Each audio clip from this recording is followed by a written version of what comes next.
The Idries Shah Foundation podcast. Practical Psychology for Today. Featuring the works of Idries Shah, voiced by David Ault.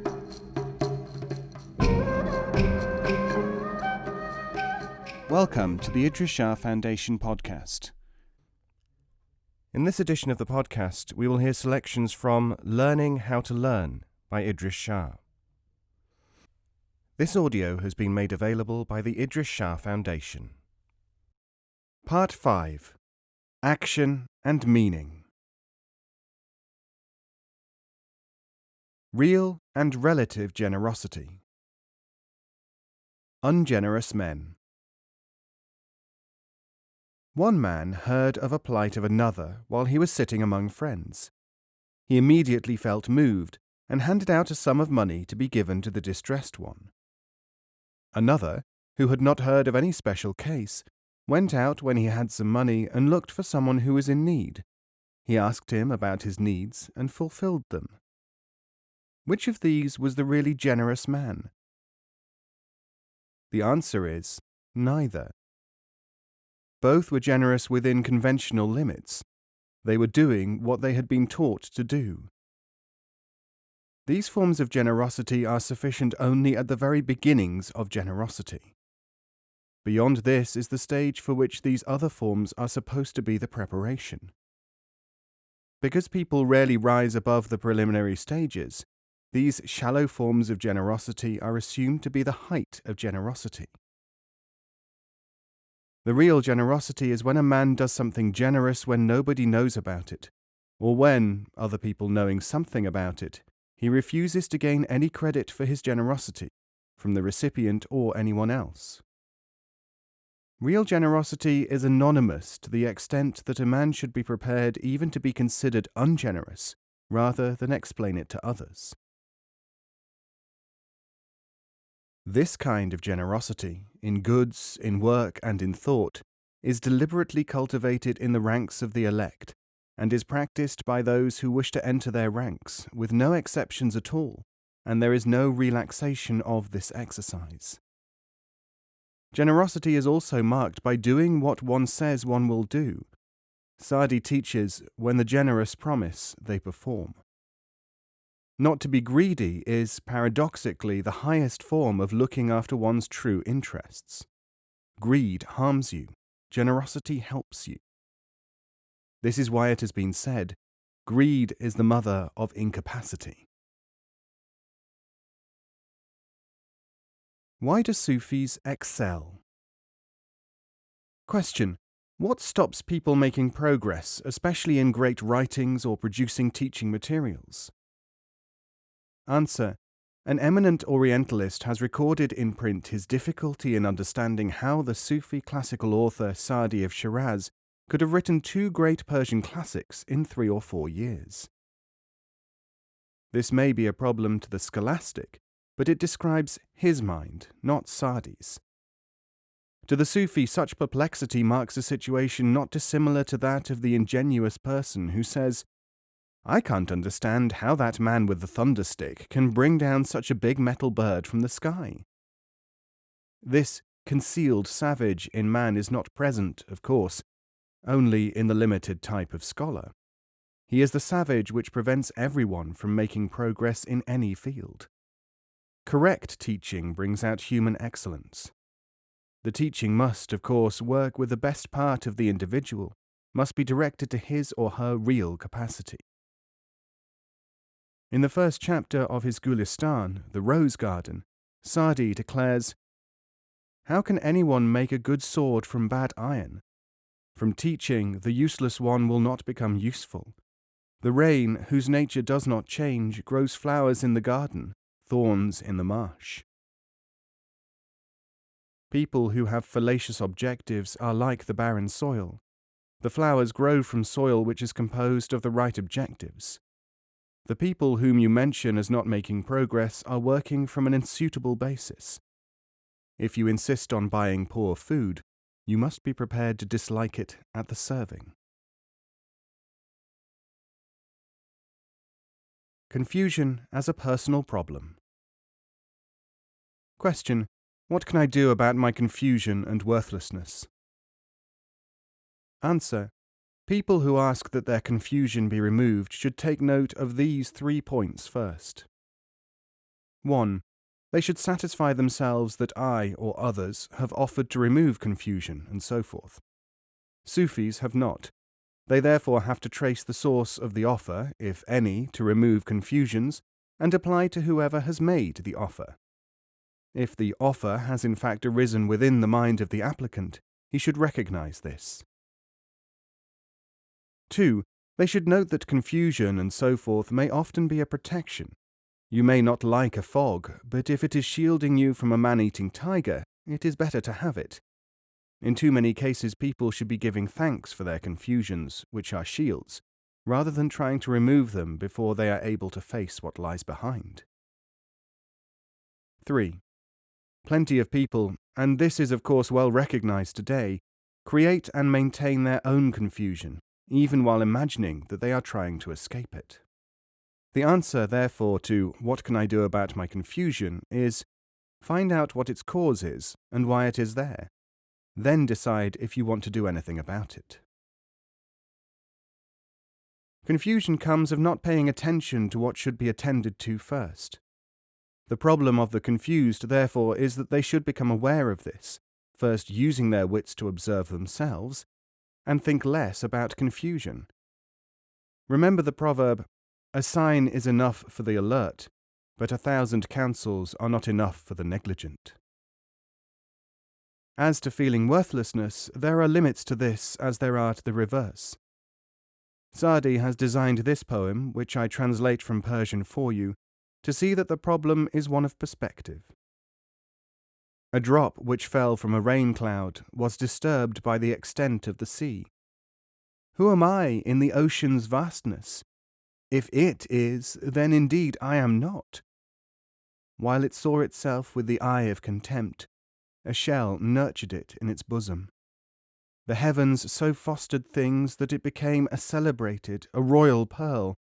Becoming high from being low, it knocked on the door of nothingness until being came about. The Persian poetic convention is that a pearl is a transformed raindrop. Your confusion is because you are not getting what you want, and your sense of worthlessness is something which you feel you have and do not want. One of the Sufis has remarked on this same double problem. You must strive to be patient both with what you want and what you do not want, for each of them will try you. Exercise both kinds of patience and deserve the human name.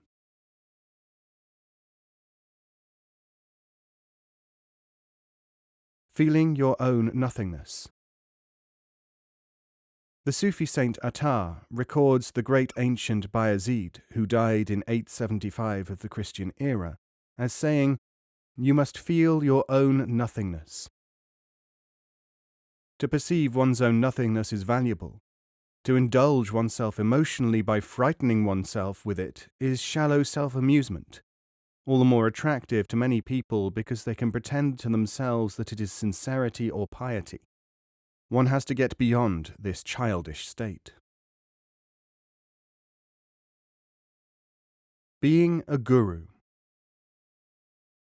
Question: I find that people tend to depend upon me, and that when I give them attention, or under other circumstances, they transfer onto me. They regard me as a guru when I try to teach them. I do not want to have people dependent upon me, so I do not want to teach them. Answer: when people start to depend upon you in this unwelcome manner, it is up to you to dismiss them, retaining only those who actually can learn, and who do not use you as a source of dependency. I have no idea who told you that there are only 2 alternatives: to teach and have people dependent, or to shut up shop. I tell you that this is an oversimplification. Shun the people who show these signs, and you will be able to teach usefully. If, of course, you have nothing to teach, it is your job to convince such people of that. The Dervish's Disciples. A dervish once went to a Sufi and said, "People adopt me as their teacher, and I want to dissuade them." The Sufi said, "All you have to do is behave as if you are mad, and they will soon desert you." "But my reputation would be gone," cried the distraught dervish. "Ah, I see," said the Sufi. "The question was about teaching, but what lay behind it was self-esteem." Well, do you want people dependent upon you or not? I wonder whether you realize that Sufis do not call themselves Sufis, because that is arrogance. I was present when a Sufi was asked, "Why do you not say that you are a Sufi?" He answered, "That would be self-assertion and would invite attack." Then, the questioner said, "Why do you not deny it?" He said, "That could be untrue, and moreover could deprive worthwhile people of a means of learning." The questioner is perceiving things through his secondary self. The two anecdotes I give draw attention to the working of this self, which cannot teach or learn. Systems. Question. I am convinced that the Sufi materials which I have read and heard about are based upon a knowledge of real truth, far more than anything else which I have come across. Why, however, should the Sufis expect you to follow their methods? Is there no other way? What about other systems? I want to exercise humility. Answer. The Sufi advocates a certain way, or one or other of a large number of methods, because these are the methods which gave rise to the results which you so unreservedly applaud. So, in effect, they say, "You like this result? Very well, this is the method by which it was arrived at. You want some other result? Very well, you must apply to those who are responsible for the other result and seek their methods." In and of the Sufi way. I remember hearing this question asked of a certain Sufi. His answer was this: if you want to learn Sufism, you must follow the Sufi path. If you want information about why you should follow the Sufi path, you must apply to someone who is not teaching, but who is giving out scholarly opinions about the relative merits of various paths. As to humility, we can link it with learning by noting the statement of Kalabadi in his Taruf. Humility is the acceptance of the truth about the truth from the truth. The question can both be asked and answered by the same person if you will first attend to the matter of the difference between learning of the Sufi way and learning in the Sufi way. You see this tendency very often where things which might be admissible under one set of circumstances are turned into perennial truths. Someone was asking me just now, for instance, about the question of selling knowledge. He felt that people should not make a charge for wisdom, and expected me to condemn those who did so. You see how it works. First, the fact that knowledge and wisdom are the product of processes is ignored, and they are unconsciously redefined almost as commodities. Then only is it possible to talk about selling them. Now I can sell you information or sacks of coal, but neither I nor anyone else can sell knowledge. Jesus and the Apples. I have recently been reading, too, a remark attributed to Jesus in one of the Gospels which are, for one reason or another, condemned by the various churches. Listen to what is said there about selling. Jesus said, "There went forth 2 men to sell apples. The one chose to sell the peel of the apple for its weight in gold, caring naught for the substance of the apples. The other desired to give the apples away, receiving only a little bread for his journey. But men bought the peel of the apples for its weight in gold, caring naught for him who was fain to give to them, nay, even despising him." Think about this story and see something of the vehicle and the objective, the nature of human thought and behavior, and the question of human studies and the materials within the structure.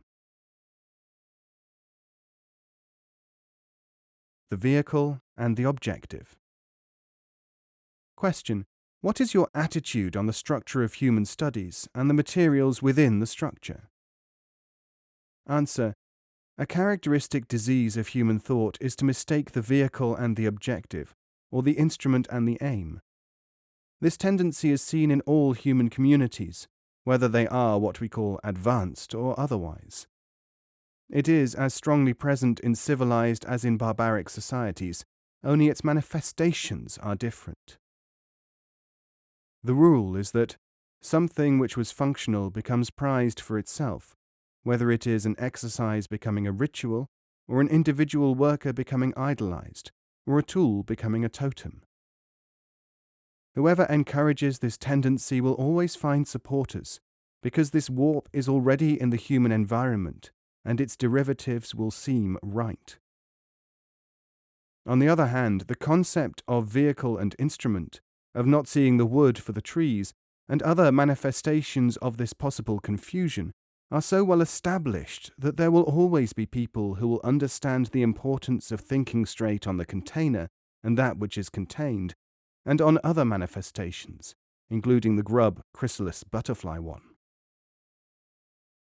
The means and the end are not the same. Studies, courses, and processes exist for determining, perceiving, and profiting from the knowledge of means and end. Do you remember Omar Khayyam saying, "Temples and the Kaaba of Mecca are the houses of devotion. Striking the bell is the sound of worship. The girdle and church and rosary and cross, every one is a sign of devotion." The tool becoming a totem is especially marked as a tendency when people want to generalize theories, laws, and rules out of situations which require a greater flexibility than just one or two alternatives.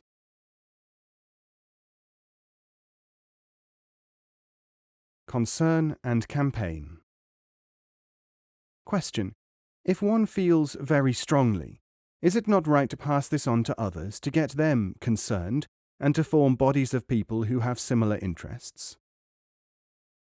Answer: any of these things might be right or might be wrong, entirely depending upon what the subject in question is and who the people involved are. I would have thought this inherent in the question.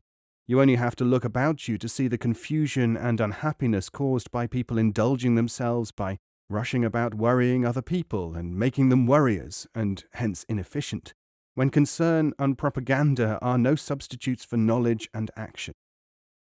However, one of the great advantages of the fact that this wet hen behavior is so widespread is that it provides almost daily illustrations of its ugliness and often destructive role, enabling us to avoid it when it is functioning in that way. Interestingly enough, it has not always been felt that agitation and recruitment are the answers to problems, or even that one does not benefit from sustaining problems, rather than always sharing them. We can also meditate on the words of the Anwar-e Suhaili, the Lights of Canopus, where it is said, "The nightingale which cannot bear the thorn, it is best that it should never speak of the rose." Above all, I think that there is a need to know whether one is right, as well as a compulsion to believe that one is right and to convince others of this. The former attitude is just as important, but the latter perhaps is the one more familiar to most people. Concerned people may be right, but they may only be satisfying personal desires. To train other people to share these desires may be admissible, but only, I think, when they are recognized as desires and not represented as necessities. In the latter case, if they are in fact not truths, both deception and self-deception are taking place. Can this be good? The Man of Straw. Sadi tells in his Bostan of a wise youth from a decent land who joined a community of people in Darband. He was a person of excellence, intelligence, and discernment, and the people received him well. One day the chief of the pious said to him, "Go, scatter the rubbish from the mosque." The youth went outside and disappeared. When he was seen the next day, he was accused of lack of respect for service and selfishness for not doing the sweeping. Do you not know, O selfish infant, that men succeed through service? Now these people had assumed that he saw what they saw, the dust in the mosque, but he was not a superficialist like them. He began to weep, burning with sincerity. I saw no dust or soil within that building.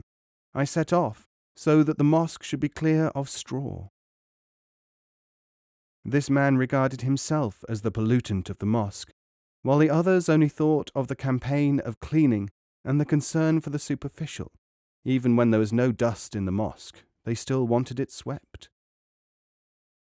Sa'di continues, "This only is the way of the dervish, to humble his person.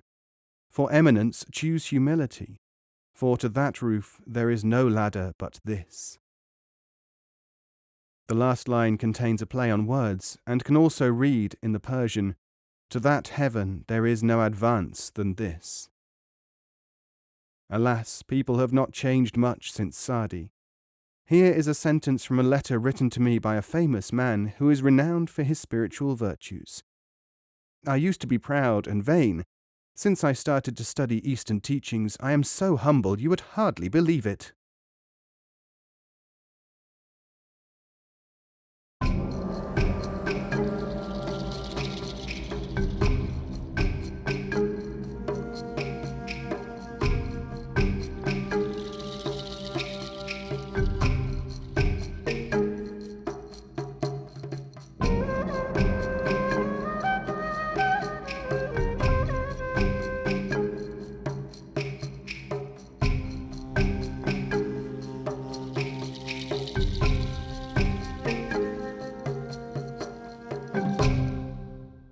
This podcast is copyright 2018, the Idries Shah Foundation.